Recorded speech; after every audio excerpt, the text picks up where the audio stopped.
Oi, Matias, tudo bem? Oi, Mauro, tudo bem? Bom dia. Bom Obrigado pelo dia. Que convite. bom, que bom que você está aqui. Muito bom você estar aqui. Então, hoje é a estreia do Matias, ele virá. Ele está com uma agenda carregadíssima, então virá uma vez por mês, né, Matias? A gente combinou, né? Exatamente. Vai chacoalhar a análise política aqui, nacional e internacional para nós. Vou te contar uma história. Ou quem abre os comentários políticos segunda-feira aqui é sempre o Luiz Costa Pinto, um grande analista político, um grande jornalista, muito bem informado. E aí ele falou: olha, queria falar um pouco sobre o Musk. Eu falei: ah, tá bom. Aí mencionei para ele: olha, mais tarde, quem vai falar sobre o Musk aqui vai ser o Matias Alencastro, que vai começar a comentar. E eu vi que enquanto eu falava isso, ele estava abrindo um sorriso assim. Eu falei, mas ele falou, não, estava sorrindo enquanto você falava, porque eu vou falar do Musk exatamente porque li o artigo do Matias Alencastro e achei excepcional o artigo do Matias Alencastro. E ele falou, não, olha, acho que é um dos melhores analistas políticos do país, dessa geração sub-40. Eu falei, vou arriscar e pergunto para ele. Meu chute é que ele tem 38. Você pode revelar a sua idade para nós? Tenho 38. Devia ter apostado na Mega Sena. Legal. Que bom que você está aqui, Matias. Você publicou hoje um artigo na Folha de São Paulo, na verdade, já a partir de ontem à noite, estava no ar, no site da Folha, muito instigante, como em geral são os seus textos, em geral não, sempre são, sobre um tripé, né, sobre o qual está se assentando o Bolsonaro e o bolsonarismo nesse momento, que é Trump, Twitter, Elon Musk. Explica esse tripé e aí explica para nós essa visita do Elon Musk aqui ao Brasil. Então, Mauro, eu acho que tem uma história muito interessante. Todo mundo teve várias formas de interpretar essa visita do Elon Musk na sexta-feira passada, né? E eu acho que a mais interessante de todas passou batida, que é o fato que o Elon Musk, 2 semanas atrás, ele prometeu que o Donald Trump, a conta do Donald Trump no Twitter seria reativada se ele comprasse o Twitter. E isso foi um gesto eminentemente político. Por quê? Porque a saída do Trump do Twitter foi um divisor de águas na história da economia política das redes sociais. Foi um marco. E foi especialmente um marco na política nacional americana, porque posicionou o Trump fora do debate público, mas deixou ele dentro do debate nacional como uma força quase clandestina. E esse regresso do Trump nas redes sociais, ele teria um impacto muito grande há 2 anos das eleições para o Biden, que prometem ser eleições muito difíceis no contexto de guerra, surto inflacionário, radicalização da direita. Então, o Musk ele fez uma aposta muito grande ali. Ele jogou muito 2 semanas atrás, porque ele disse, basicamente o que ele disse a minha tentativa de compra do Twitter é uma jogada política que tem fins políticos. Prova disso, 1 semana depois ele disse que ia deixar de votar democrata e ia começar a votar republicano. Então ele começou aqui uma metamorfose de investidor de tech para ativista da extrema-direita. E é nesse contexto que ele veio para visitar o Brasil de Bolsonaro. Aí eu te pergunto, Mauro, o que faz mais sentido? Você olhar para a visita do Musk na chave Amazônia, na chave investimento no Brasil ou na chave que eu estou explicando agora, né? Quando a gente vê esses sinais todos. Outro indício que eu achei interessante, que eu até relevei ali no artigo, é que o próprio Flávio Bolsonaro ele voltou a falar essa semana que a eleição americana teve um fraude. O que é a maior provocação que você pode fazer para o governo Biden nesse momento? Se você quer afastar definitivamente o governo Biden, acabar com as suas relações com os Estados Unidos, você fala que teve fraude na eleição do Biden. Não tem melhor forma. Então, a gente está numa situação em que o Musk, a visita do Musk ela teve um caráter eminentemente político. Eu não acho que ela foi econômica, eu não acho que ela foi amazônica, ela teve esse caráter eminentemente político. E olha que eu sou muitas vezes um pouco avesso a grandes teorias que tentam conectar todas essas coisas globais, porque eu acho que essas coisas às vezes se fazem de uma forma muito aleatória, muito, muito impulsiva e que não dá para teorizar muito, mas eu achei aqui que tem uma linha clara de raciocínio que conecta o Bolsonaro, que conecta o Musk e que conecta o Trump. E aí eu trouxe mais uma peça, que é uma peça que eu acho que é um enredo que não está passando aí muito na imprensa, mas que vocês cobriram recentemente, eu achei interessante, que o governo Bolsonaro está empurrando um civil para assumir a embaixada do Emirados Árabes Unidos, e o Emirados Árabes Unidos não é um país qualquer, é o país onde tem a sede do Telegram. É um país que esteve diretamente envolvido na disseminação do Pegasus, que era aquele software israelense que fazia invasão de contas de civis. Então, se tem um país, e aqui eu não estou culpabilizando o país ou o seu governo, mas se tem um país que é conhecido por abrigar tecnologias que podem ser usadas da pior forma possível, ou da melhor forma possível, para deixar aqui uma maior neutralidade na minha postura em relação aos Emirados Árabes Unidos, mas em relação às ideias que o bolsonarismo tem, é o Emirados Árabes Unidos. Então você junta essas três peças e você vê que o Bolsonaro está construindo uma aliança tradicional não convencional. E aqui eu concluo, não convencional por quê, Mauro? Porque quando você quer dar um golpe, quando você quer permanecer no poder, ou simplesmente que você quer fazer campanha, você faz campanha se associando a superpotências. O Netanyahu fez campanha em Israel, ele fez foto com o Trump. O Bolsonaro fez campanha em 2018, ele fez foto com o Trump. O presidente Lula queria se presidencializar no ano passado, lançar sua candidatura, ele foi para a França e foi recebido pelo Macron. Isso é do jogo político. O problema é que ele não está fazendo o jogo político formal, ele está fazendo o jogo político clandestino. E isso, eu acho que potencializa os problemas que nós já temos aqui no Brasil.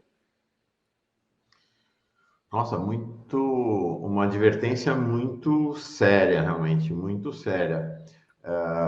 E aí, interessante, queria falar sobre essa questão do jogo político do Bolsonaro, mas antes, uma observação. Na esfera das redes sociais, né, Matias, você tem o Instagram, você tem o YouTube, você tem o Facebook, mas você tem duas redes sociais que são as redes tem o TikTok, né? Você tem duas redes sociais que são as redes por excelência do universo do jogo da política, Twitter e Telegram. Com certeza. O Telegram, em que pese as promessas todas que fez para o Supremo, continua em aliança com o Bolsonaro, claramente. Se o Musk assume o Telegram e implementa essa aliança, você fechou as duas principais redes que operam no universo da política com a extrema-direita. É dramático, né? Eu concordo, eu faria três ressalvinhas. A primeira é que o TikTok, que a gente é meio velho, a gente tem mais de 30 anos, Sim, mas entre o os jovens, TikTok, né? para quem tem menos de 30, é um negócio, o algoritmo do TikTok, ele é muito mais sofisticado do que o do Telegram e do Twitter. E ele consegue ajustar toda a timeline do seguidor em função da mensagem que ele vai postar. Ele tem uma tecnologia muito mais avançada para formação de opinião e formação de dinâmica dentro da leitura dos seguidores. Então, aquilo ali é um instrumento que eu acho que a gente... Porque ele tem um formato muito diferente do formato convencional, você dança, você não escreve, você faz montagens de vídeo, ele passa meio entre os pingos da chuva da análise política, mas ele é extremamente politizado também e a gente vai ter que Vou começar a me discutir corrigir sobre aqui. ele. Não, Mauro, nem Vou estou me te corrigir. O corrigindo. TikTok realmente como mídia de massa, mas como mídia que Exato. opera na superestrutura política, essas são as duas, né? Quer Eu dizer, concordo Twitter com e Telegram. você. Acho que essa é a questão, né? O Telegram eu acho ainda pior do que o Twitter, porque o Telegram, no Brasil, ele é um veículo majoritariamente bolsonarista. E ele é um veículo que foge do escrutínio público, porque ele é muito mais fechado ao debate. E o Telegram, ele já resistiu, ele está juridicamente colocado dentro dos Emirados Árabes Unidos para evitar pressões de estados soberanos. E agora teve um caso muito grave, que foi a Alemanha, que começou a multar o Telegram, e as multas não chegaram no Telegram, simplesmente porque ele está isolado. E a Alemanha começou a fazer isso porque os serviços secretos alemães disseram que o Telegram era um movimento que fomentava o extremismo da Alemanha e até teve um incidente que foi um mini Capitólio, porque foi uma assembleia regional de um Länder alemão, de uma província alemã, que foi invadida depois de um rumor que foi espalhado dentro do Telegram. Então a gente está vendo o que a gente acha que está acontecendo aqui, está acontecendo no mundo inteiro e está bem organizado em torno do Telegram. O Twitter, eu acho que é algo que é tão perigoso como, mas onde o Musk ele vai ter menos poder de influência, embora essa reabilitação do Trump tenha um peso enorme. Primeiro porque o Musk ainda não comprou o Twitter e talvez não consiga comprar o Twitter, porque essa carteirada dele, ele achou que ia comprar aquilo no débito e ele já viu que vai ter que passar o crédito e vai ter que parcelar umas quantas vezes e que as ações da Tesla estão caindo e que, de certa forma... Não, despencando, né? Exato, isso deixou ele muito vulnerável porque passou a imagem de que ele é um cara que não está mais no negócio e está na política. O investidor não gosta disso. Então ele deu... O projeto dele ainda vai ser complicado. E a segunda coisa é que o Twitter, ele, apesar dos pesares, ele já não é... O Twitter Brasil de 2022 não é o Twitter Brasil de 2018, que era fanaticamente bolsonarista. O Twitter 2022 ele é um pouco mais competitivo, na minha opinião. Perfeito. Matias, queria falar sobre essa questão do jogo não formal. O que, Claro. que quer dizer o jogo não formal e quais são os riscos que ele contém para o desenlace da eleição de 2022? Então, o Bolsonaro, ele, quando a gente fala que ele está tentando dar um golpe no Brasil, ele está tentando entrar no Guinness, porque não tem potência média como o Brasil, onde você tenha dado um golpe de Estado, derrubado o regime e se sustentado politicamente sem o apoio de uma superpotência. Isso não O Igor existe. Tuzer ponderou isso aqui algumas semanas atrás. A chance de golpe, tal como está no script, nos manuais, baixa, porque os Estados Unidos estão contra o golpe. Ao contrário, né? Estão manifestando-se quase que semanalmente contra o golpe, né? Exato. Exatamente. A China não, por mais, ela é totalmente pragmática, ela sabe muito bem que uma relação com o presidente Lula, ou com o candidato da terceira via, seria muito mais saudável do que com esse cidadão que durante 4 anos insultou o seu embaixador. A Rússia é um pouco uma carta fora do baralho nesse momento por causa do problema que ela está tendo. E a União Europeia, bom, a gente nem... Se o candidato, o presidente Lula, o candidato da terceira via, teria muito mais apoio do que o Bolsonaro. Então, essa ausência de superpotência já torna uma tentativa de golpe inconvencional. Porque na hora de um governante pesar os riscos e os benefícios, esse é o primeiro risco que ele pesa. Como é que o cenário internacional está para mim? Para o Bolsonaro está extremamente desfavorável. Então é muito curioso que ele continue com a estratégia de golpe apesar disso. Isso sugere que essa estratégia de golpe ela é não convencional, ou seja, talvez o objetivo não seja mudar o regime, derrubar, se continuar no poder, apesar de... continuar no poder derrubando o regime ou mudando a lei eleitoral, o que seja. Porque talvez o objetivo dele seja um objetivo mais de quebrar a sacralidade das eleições, de quebrar o pacto social, de abalar a República no seu cerne, no seu coração, de forma a perpetuar o seu movimento político depois. Você cria o golpe, você cria o mito de que as eleições foram roubadas e você cria o mito do político que foi injustiçado, do político que, na verdade, foi golpeado. Ele é que é a vítima do golpe, não são as instituições. E isso permite a ele de continuar no poder, de continuar no jogo político, através das redes sociais, através do universo do ilegal. E a gente vê que, na verdade, essa estratégia ela não é tão inconvencional ou não convencional, porque é exatamente a estratégia que o Trump aplicou nos Estados Unidos. O Capitólio nunca teve como objetivo derrubar o governo americano. Isso é uma fantasia. Aquela turma que invadiu o Capitólio ela tinha 0 chances de derrubar o governo nos Estados Unidos e de inviabilizar as eleições. Mas o que eles fizeram ali, aquela performance do Capitólio, permitiu ao Trump de existir como um ator político durante 4 anos. E até hoje, ele manda no Partido Republicano, graças ao Capitólio. Se não tivesse, eu não consigo fazer uma história contrafactual, mas ninguém aqui consegue. Mas se não tivesse havido a invasão do Capitólio, provavelmente o Trump estaria muito mais fraco hoje. e com muito menos capacidade para mobilizar a militância do Partido Republicano. Então, na verdade, a estratégia do Bolsonaro ela é não convencional para os padrões históricos, mas ela é extremamente convencional para o padrão do populismo da extrema-direita internacional. Perfeito. Quer dizer, mais do que almejar efetivamente um golpe de Estado, ele está almejando um golpe de opinião pública e posicionamento político que garanta ele continuar polarizando a política brasileira, mesmo da Perfeito. eleição, depois da eleição do Lula.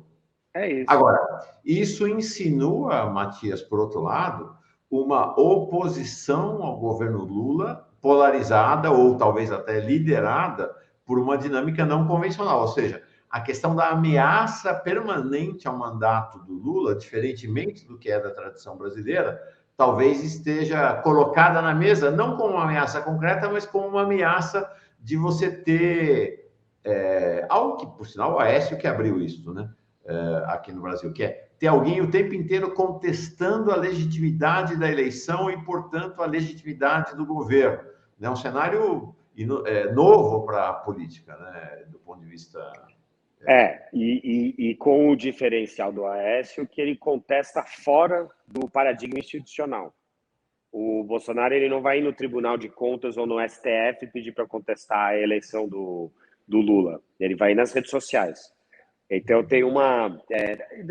não vamos usar radicalização o tempo todo, mas tem uma informalização do processo político, uma desinstitucionalização do processo político, que torna também a coisa um pouco mais complicada.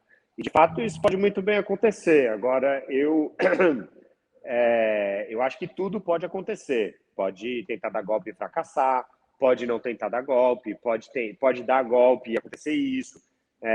Mas é um cenário possível, eu acho. Perfeito. Legal. Deixa eu mudar um pouquinho de assunto ainda, quero aproveitar essa tua presença mensal aqui para algo que a gente não fez, que é um balanço, né, da estratégia lulista, agora lulista alquimista, que trouxe-nos até hoje. Hoje é um dia importante, porque é a primeira reunião oficial da pré-campanha, liderada por Lula e Alckmin. Então, hoje em São Paulo, o dia inteiro, num hotel aqui próximo da Avenida Paulista, em São Paulo. Na primeira parte da manhã, Lula e Alckmin comandam o encontro com os presidentes dos partidos que integram, formal ou informalmente, a aliança, e depois, no período da tarde, cada uma das áreas, financeiro, comunicação, etc., vai se reunir para estabelecer seus planos. Qual o balanço que você faz de lá, né, dos primórdios desse processo até esse desaguar no dia importante, no dia de hoje? Eu acho que a candidatura do Lula ela teve uma evolução diferente da chapa Lula-Alckmin. Eu acho que a candidatura do Lula ela passou por várias emoções positivas, emoções negativas, feitas, por exemplo, naquelas polêmicas saudáveis do começo do ano sobre a reforma trabalhista, aquelas discussões programáticas que a gente teve em janeiro, depois emoções negativas, porque houve muita polêmica em torno de algumas falas do presidente. Polêmicas, eu digo, a gente está fazendo um balanço, então eu estou citando aqui coisas que já se dissiparam e que não foram assim tão importantes, mas que tiveram nas notícias.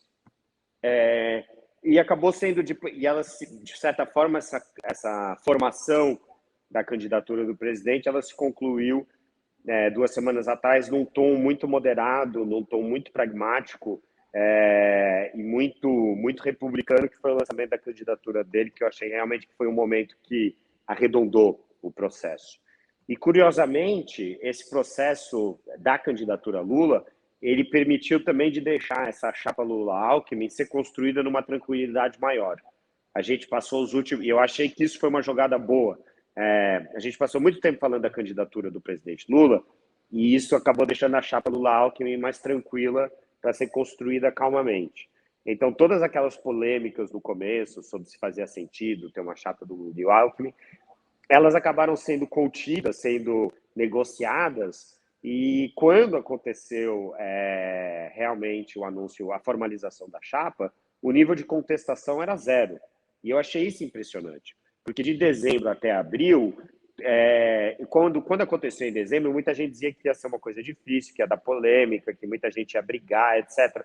E acabou sendo muito mais tranquilo. do que a gente pensava. E até lembro, acho que foi o Ricardo Galhardo, que é um grande jornalista, que comentou no Twitter, que ele disse que o primeiro discurso do Zé Alencar, quando ele foi anunciado como vice do presidente, ele foi muito assobiado, foi muito criticado e tudo. E o discurso do Alckmin foi o discurso mais aplaudido. A gente está vendo o caminho que a gente fez em 4 meses, de ver uma chapa que parecia algo inconcebível, que diziam que era algo, meu Deus, isso aí vai dar tudo errado, etc., para algo agora que está sendo aceito na maior naturalidade e normalidade. Então, eu acho que isso é realmente notável. Como você vê a jornada da chamada terceira via? O Titanic, né? O problema é que o iceberg ele já estava visível há 5 meses, eles continuaram indo na direção do iceberg. Eu acho que tem uma anomalia que a gente tem, que é magnificar a polêmica da terceira via, quando a gente sabe que a terceira via ela tem um papel eleitoral insignificante. Eu acho que a terceira via ela tem outra função, que é uma função de servir para muitos quadros importantes brasileiros e membros da elite de Estado, da elite do setor privado, de se posicionarem politicamente. E eu sou um grande defensor que o candidato da terceira via ele se comprometa a não declarar apoio ao Bolsonaro, pelo menos, porque isso permitiria que essa base da terceira via pudesse se juntar ao projeto do presidente Lula, eventualmente, ou de um projeto democrático, quando houvesse no caso de um segundo turno, ou durante o governo. Eu acho isso muito importante porque os quadros da terceira via, eles são poucos, mas eles são importantes. Eles pertencem à elite nacional. E eu acho importante que essa elite ela esteja, desde o primeiro turno, comprometida com um projeto que esteja alinhado à democracia e não ao fascismo. Então, eu acho que, até eleitoralmente, a terceira via falhou, mas politicamente a terceira via é muito relevante, por essa razão. Mas eu acho que há algo muito sintomático da história da terceira via, que para mim é o principal motor dessa eleição, que é a queda do PSDB. A partir do momento em que o PSDB deixou de ser um partido eleitoralmente viável, a direita brasileira se espalhou em 3 correntes. Você tem uma direita, isso já em 2018, você tem uma direita social que veio formar a chapa com o Lula, que é o Alckmin. Você tem uma direita liberal que está na terceira via, e você tem uma direita radicalizada, uma extrema-direita, que compõe a base do Bolsonaro. E eu acho que essas 3 direitas elas fizeram parte do PSDB durante 30 anos. E agora que não tem mais PSDB, a direita fica mais difícil. E concluo aqui, desculpa, ter um bom partido de direita, ter um partido de direita liderado por um moderado, liderado por alguém que tem uma visão republicana, é extremamente importante para a saúde do país. Porque o cenário que a gente está entrando agora, que tem relação com essa conversa anterior que a gente teve, que é um cenário em que você tem um presidente Lula contra alguma coisa, um pessoal no Telegram, uma turma do Centrão, isso é muito grave, porque você não tem uma polarização saudável. Você tem uma polarização entre um partido organizado e uma base totalmente desorganizada do outro lado. Então é importante a gente ter um partido de oposição funcional. Tem que defender isso. 2 observações laterais. Primeiro, você fala do PSDB, né, como esse grande aglutinador das direitas, né, ao longo dos anos, e que agora se estilhaçou. De certa maneira, ele lembra algo, você é muito jovem, mas na época da resistência à ditadura, dizia-se que o MDB era um partido ônibus, né, porque ele fazia a combinação das várias oposições. De certa maneira, o PSDB foi, ao longo dos anos, talvez um partido não ônibus, né, mas um partido limusine, né, onde a direita toda teve agregada ali e agora se distribuiu. E a segunda observação é, isso que você está falando talvez explique a sagacidade política de Lula e, por exemplo, de Haddad, em São Paulo, né, que evitam a confrontação política com essa direita liberal. Né? Você não vê o Lula atacando o Dória, o Haddad é um pouco diferente porque está na eleição em São Paulo, mas mesmo o Haddad, né, você não vê o Lula ou o Haddad atacando a direita liberal. Né? Acho que tem uma sagacidade política interessante aí. E E eu acho importante, porque mais tarde ou mais cedo vai chegar esse momento em que a gente vai ter que dialogar com essa turma da terceira via. E eu sou a favor de dialogar, sou a favor de sentar na mesa e trazer que o PT seja o partido ônibus da democracia. Eu sou totalmente defensor dessa posição. Perfeito. Essa é uma característica do PT, né? Desde sempre, a rigor, as pessoas olham o PT como um partido tradicional. Não é, o partido sempre foi, né? E as diferentes tendências indicam que há uma convivência de correntes e expressões de classe também distintas dentro do PT, né, Matias? Eu até fiz uma coluna 2 semanas atrás, eu acho, que eu dizia um pouco isso, que se o PT tivesse desaparecido, a gente estaria numa situação muito pior hoje em dia. Porque não existe essa coisa de fazer política sem partido, que é um negócio que sempre existiu, mas aí se intensificou no Brasil em 2013. Isso é uma desgraça. Isso é uma loucura. E não é sem partido, não é que sem partido que seja um partido de verdade, com militância, com uma estrutura vertical, com movimento social, com sindicato, com o que a gente chama em ciência política de corpos intermediários, que agregue esses corpos todos. Isso que é um partido, não é uma confederação de oligarquias. E aí, isso é muito difícil, seria muito difícil você mobilizar uma frente ampla contra o Bolsonaro sem o PT. E eu acho que quando a gente faz essa comparação com as diretas já, a diferença dessa vez é a centralidade do PT. Perfeito. Isso que é a diferença.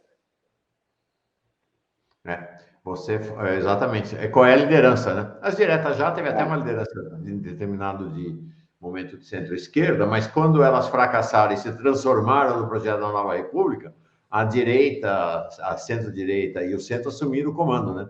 Hoje a diferença básica é uma frente talvez tão ampla quanto aquela, mas a liderança é da centro-esquerda, né? Por isso que a gente, quando ouve aí o candidato Ciro Gomes fazendo esses ataques tão radicais, fica desacreditado, né? Esse episódio aí do Vivier foi um negócio... É um negócio deprimente, porque o Ciro é um personagem histórico da democracia que, apesar de todos os seus erros, faz parte do cenário nacional, e ver uma pessoa de uma certa idade se comportando daquela forma é um negócio... Enfim, surreal. Chega a ser... A gente tem uma expressão, né, que é chamada vergonha alheia. É um pouco isso, né? Se assiste aquilo e tem uma vergonha alheia, né? Um constrangimento, né? De ver essa performance do Ciro, né? Você imagina, Mauro, você topa fazer um debate com um comediante para agredir, para ficar na amargura? É um negócio. Já é alguém que já... É isso. É muito triste. Me deu muita tristeza ver isso. Uma experiência desagradável. Pois para mim também. Né? A gente até, vamos dizer assim, tem uma certa diversão, né? Tem um veneno que escorre com essa diversão aqui nossa mesmo, né? De ver essa coisa, mas não é bom, né? Não é bom para o país, não é bom para o Ciro, não é bom para o país, não é bom para ninguém. Concordo. Essa degradação da figura do Ciro aí ao longo dos tempos. Tá bom, Matias. Obrigado. Então, vamos ter Matias Alencar uma vez por mês aqui no Fórum Café. Deu para ver hoje, né, a qualidade, o quanto é relevante a presença dele. Então, uma vez por mês, às segundas-feiras, Matias Alencastro vem dialogar aqui com a gente. Obrigado, Matias. Obrigado, Mauro. Adorei. Parabéns pelo nosso programa. Um abração.